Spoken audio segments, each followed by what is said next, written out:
El doctor Paul Enright recomendó hace algún tiempo un sistema de clasificación de la espirometría, de la calidad técnica de la espirometría, en A, B, C, D, E y F. Por cierto, si no tienen material de este curso, material electrónico, ¿no? Si no, se los mando con el doctor y luego ya se los distribuye a todos, ¿no? Para que tengan ustedes, donde ustedes interpretan, tengan estos sistemas, estas tablitas, porque a veces no es tan fácil aprendérselas de memoria. Pero en ese sistema de clasificación, entonces la mejor espirometría, ya lo decíamos, es la A, la peor espirometría es la F. Ese sistema de clasificación es un estándar, no, es arriba del estándar. ATS no nos pide que clasifiquemos a las espirometrías en A, B, C, D o F. Eso es algo que nosotros hemos propuesto porque esa clasificación que generó el doctor Enright nos parece muy útil, porque entonces rápidamente el que ve las pruebas se acostumbra a que siempre hace un comentario técnico de la prueba. De tal manera que es un criterio que es arriba del estándar. Acuérdense que el estándar es como una receta de cocina. Deben de hacerla así, pero si lo hacemos de una forma más cuidadosa, si incorporamos cosas que pueden mejorar todavía el control de calidad, pues no hace daño. El chiste es no bajar de ese mínimo, de ese estándar. Pero si nos pasamos, no hay ningún problema. Entonces, vean, vamos al ejercicio 7. Aquí, ¿cuántas son buenas?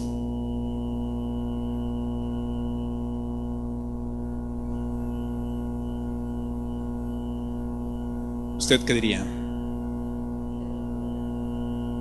Que ninguna. Ninguna. ¿Por qué? Está ronquita. ¿Usted? ¿Cuántas son buenas? La C. La C es la buena. Ok, a ver qué dicen. ¿Usted? Yo diría que realmente ninguna cumple con todos los criterios, pero la roja sería la que más pico flujo hace. La roja. Ok. ¿Perdón? ¿La B? ¿La B que es la buena o la mala? La aceptable. Ajá.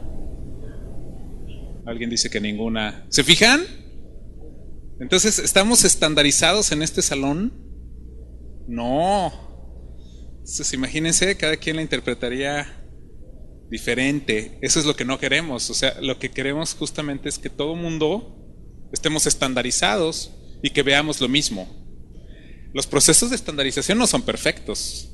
Simplemente es decir, bueno, con todas sus imperfecciones, dificultades, etcétera, con todo y eso le vamos a llamar a esto de la misma manera. Pongámonos de acuerdo, ¿no? Entonces, aquí, ¿cuál es el que está mal?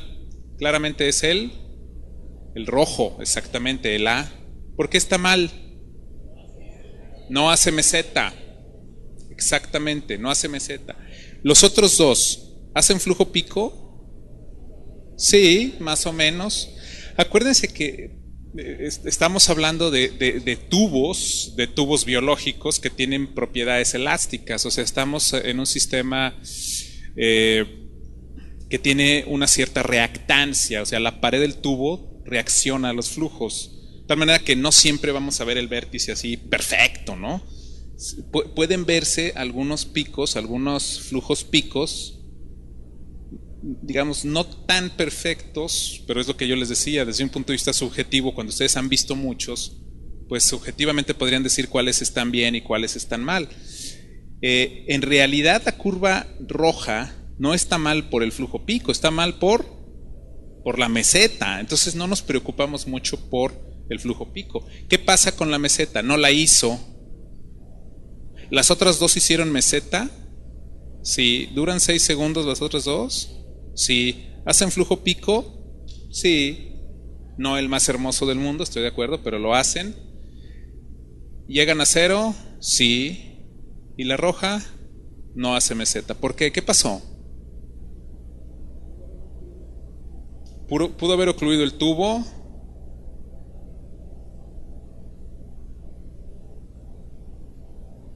Ajá.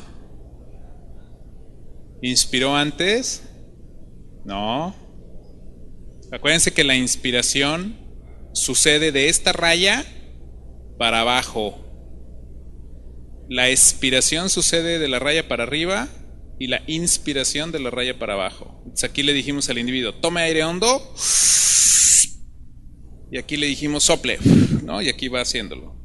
Siga, siga, siga, siga. El famoso siga, siga y siga y no pare es la meseta, ¿no? Es el exprimir el pulmón, es sacar los pocos mililitros que quedan en el pulmón antes de llegar a volumen residual. Exacto, ya se secó. Entonces, ¿qué pasó con la raya roja? Fíjense ustedes cómo la raya roja nunca hace meseta y no llegó a cero. Y si ustedes se fijan bien, el flujo, la raya roja no empieza en cero, empieza tantito arriba de cero. ¿Sí se fijan? Eso se llama error de línea de base. Entonces, el sensor de flujo ya estaba registrando flujo cuando ni siquiera existía flujo. Por eso el paciente ya no sale aire, pero sigue registrando como que si hubiera. Hay un ficticio, hay un falso registro de flujo. Eso se llama error de línea de base. ¿De quién es la culpa? Del aparato. No sé aquí en República Dominicana, pero en mi país, ¿qué le dirían al paciente? ¿Quién ha estado? Hay varias amigas muy queridas y amigos que han estado en mi país. ¿Qué le dirían al paciente? Señor, sople bien, no le estoy diciendo, ¿qué no me entiende? O sea, regañamos al enfermo, ¿no? Bueno, espero que donde yo trabajo no, pero en muchos lados los van a regañar. Pues mal, ¿por qué? Porque el problema no es del paciente, el problema es de la máquina. Hay sensores de flujo muy sensibles. Entonces, por ejemplo, hay unas turbinas que son muy sensibles. Entonces, si yo estoy aquí haciendo la espirometría y aquí está el aire acondicionado arriba de mí y yo pongo el sensor así, el sensor es tan sensible que registra ese aire acondicionado. Entonces ya me está marcando flujo que no existe. O sea, yo ni siquiera he empezado a sacar el aire y ya marcó el flujo. ¿Sí? Entonces eso es problema, que el sensor es muy sensible. O el paciente puede tener el sensor aquí y le decimos, tome aire hondo, póngalo en la boca, y cuando el paciente hace esto, ese movimiento, si es una turbina, puede hacer que se mueva y entonces registra flujo. Entonces, eso es importantísimo, porque ¿cuál es el primer punto para poder eliminar un artefacto? ¿Qué dirían? Pues identificar el artefacto, de qué se trata el artefacto, ¿no? Porque si no lo identifico, ¿cómo lo voy a resolver? Nunca. Hay unos bien fáciles, ¿no? La tos. Pues está tosiendo. Bueno, es fácil identificarlo, no es fácil quitarlo. A ver, quítenle la tos inmediatamente. A veces es muy complicado. Pero si yo no identifico el artefacto, pues entonces voy a llegar a 8 esfuerzos, o a 15, o a 33, y no voy a resolver el problema. ¿Por qué? Porque yo no tuve la habilidad de ver cuál era el artefacto. Porque si yo sé cuál es el artefacto, entonces puedo darle las instrucciones al paciente. Si es que es un artefacto atribuible al individuo, entonces le voy a dar yo las instrucciones para evitar ese artefacto. Por ejemplo, en uno de los ejercicios pasados que se cortaba a los 4 segundos, ¿ahí qué le voy a decir? Señor don Juanito, usted lo hizo muy bien. Lo único que tiene que hacer es sosténgalo un poco más. ¿Por qué? Porque nomás estamos peleados ahorita con el término de la maniobra. O puede ser el paciente que al revés, ¿no? Que el tiempo duró muy bien, pero el inicio lo hizo mal, que también ya vimos algunos ejercicios. Pues ahí que le vamos a decir, sople muy fuerte y muy rápido. Lo sostuvo muy bien, pero hay que soplar el inicio muy rápido. Es decir, tenemos que decirle al paciente, al individuo, qué es lo que queremos que corrija para que la espirometría pueda ser bien obtenida, ¿no? Si eso lo hacemos, en 85% de los pacientes, aún en escenarios clínicos complicados, se pueden obtener las pruebas.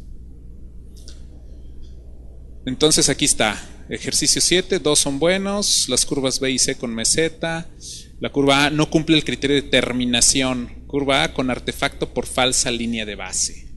Entonces ustedes pueden tener, o ustedes deben de tener, donde interpreten, donde hagan los estudios, pues algunos ejercicios, algunos de estos trazos para que puedan identificar cuáles son los artefactos más comunes. El ejercicio 8, ¿cómo lo ven? Doctora. No la dejo ver. Me deja ver. Tiene un buen inicio. A ver. Ok, el AB, el BC,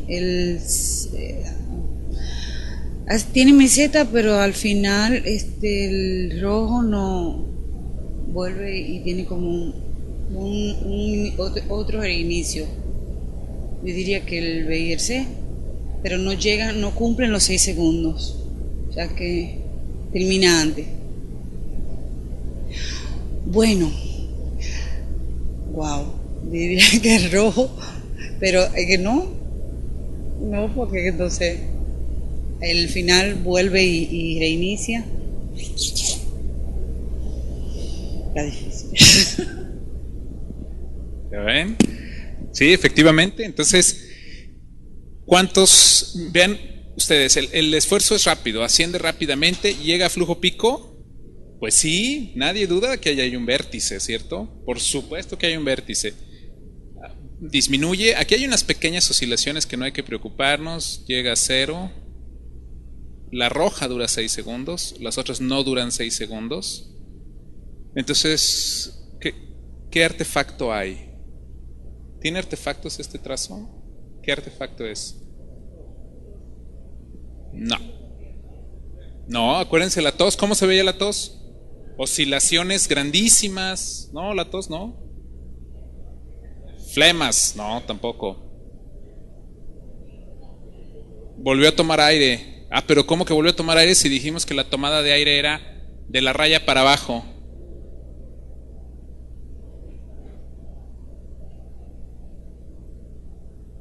Exactamente.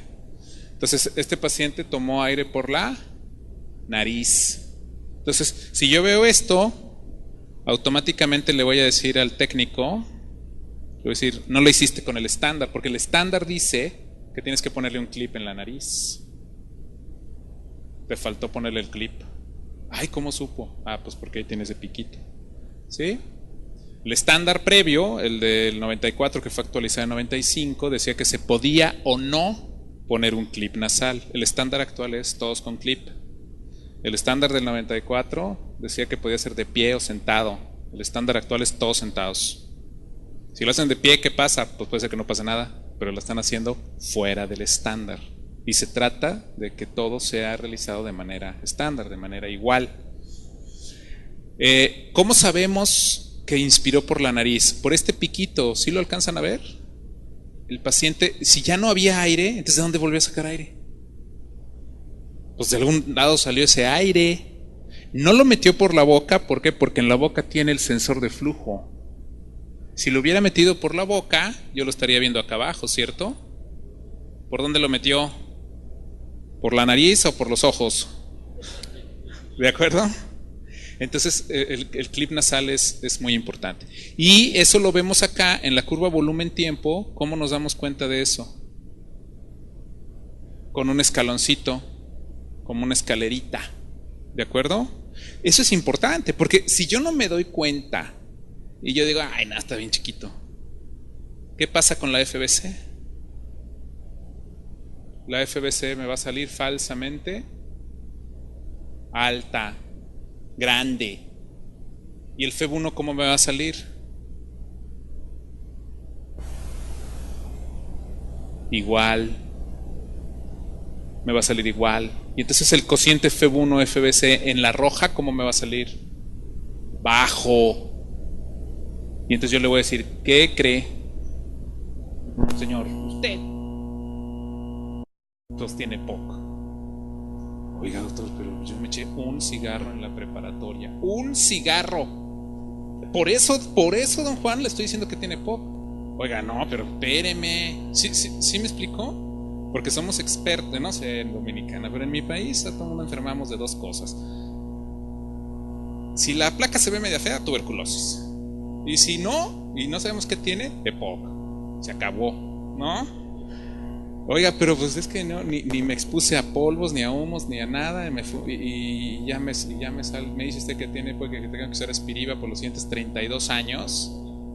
Claro que la industria feliz, ¿no? Pero entonces eso es importante porque cualquier cosa que falsamente incremente la capacidad vital forzada nos va a dar una alta tasa de falsos positivos para obstrucción. ¿Sí? Muy bien. Entonces en este ejemplo, ninguno. Y vean cómo, si nada más hubiéramos visto esta curva, la flujo-volumen, podríamos haber dado dos curvas por buenas, ¿no? Ejercicio 9. Aquí nos pregunta el doctor Vázquez, ¿cuántas maniobras espirométricas son aceptables? 0. ¿Por qué 0?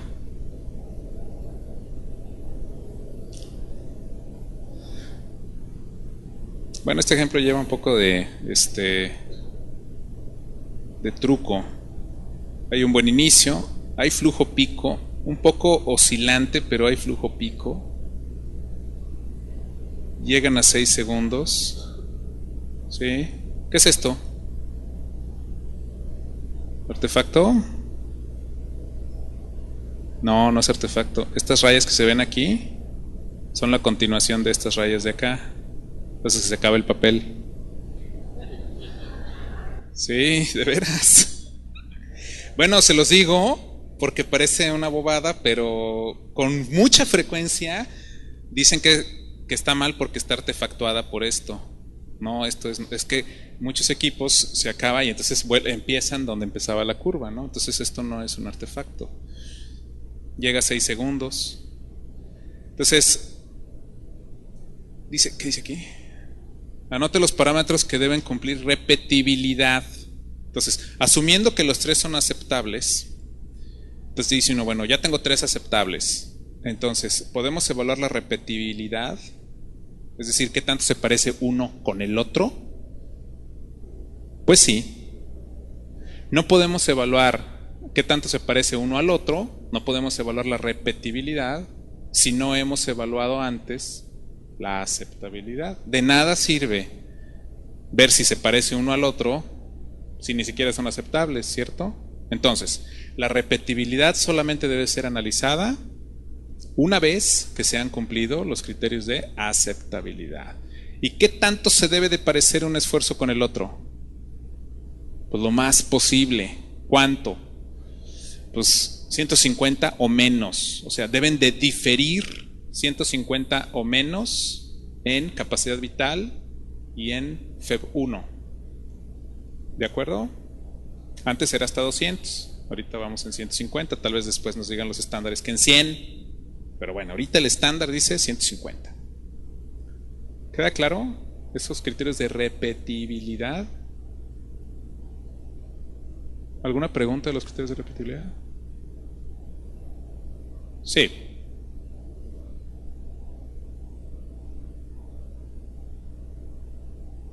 Sí, eso es cierto. Sí, sí. Así es, 150 o 5% de la FBC. La tendencia es más a hablarlo en términos absolutos, en 150, ¿no? Pero sí, tiene usted toda la razón. Y vean ustedes, o si ustedes van y revisan las espirometrías calidad A, van a ver que las repetibilidades van a ser muy inferiores a 150. Es decir, lo que difiere una de la otra puede ser de 10 mililitros, 15 mililitros, a veces a unos, con mucha frecuencia ve uno que la medición es exactamente la misma. Entonces ese criterio de 150 es bastante holgado. Antes era más holgado, era hasta 200, se ha ido recortando. Pensamos que así debería ser, porque mientras más se parezca una a la otra, pues es más confiable. Ahora, ustedes me pueden decir, bueno, pero si usted dijo que eran 3 aceptables, ¿la repetibilidad es entre quién y quién? ¿Alguien podría contestar? Entre la más alta y la segunda más alta. ¿Va a haber 3? Por ejemplo, si yo acepté 3 esfuerzos, pues va a haber 3 FBCs. ¿cierto? Ahí el punto es ver, de esas tres, voy a tomar yo cuáles son los dos valores más altos de FBC y de FEB1, y esos dos valores más altos no deben de diferir más de 150. ¿Uno se va a quedar fuera? Pues sí, uno se va a quedar fuera. ¿Mandé? A ver, entonces aquí es A y B. ¿Cuánto difieren? 30 mililitros. ¿Y el criterio cuánto era? Ay, no, pues estamos súper bien, ¿no? Se parecen muchísimo, difirieron bien poquitito, 30 mililitros. ¿Y FEB1? ¿Cuánto fue el más alto? 202. ¿Y el siguiente más alto? 181. 210. ¿Cuánto es el criterio? ¿Cómo ven? ¿Es repetible? No es repetible. ¿Cuál es la importancia de eso? ¿Que a cuál le creemos? A ninguna. Exactamente, doctor. Es como el ejemplo que yo les decía en urgencias, ¿no? Le ponen la cosa para tomar la presión, 200, 150. Y luego traen otro, no, pues 210, 120. Traen otro, 120, 80. ¿Cuál es el bueno? Ninguno de los anteriores, ¿no? O sea, no sabemos cuál es el bueno. Entonces, por eso aquí la repetibilidad no se está cumpliendo. Entonces, ¿es repetible la FBC? Sí, pero el FEB1 es no repetible. Tienen que ser los dos. ¿Alguna pregunta de este ejercicio? Vean cómo hemos hablado a lo largo de esta mañana, casi en su inmensa mayoría, de la cosa técnica de la prueba.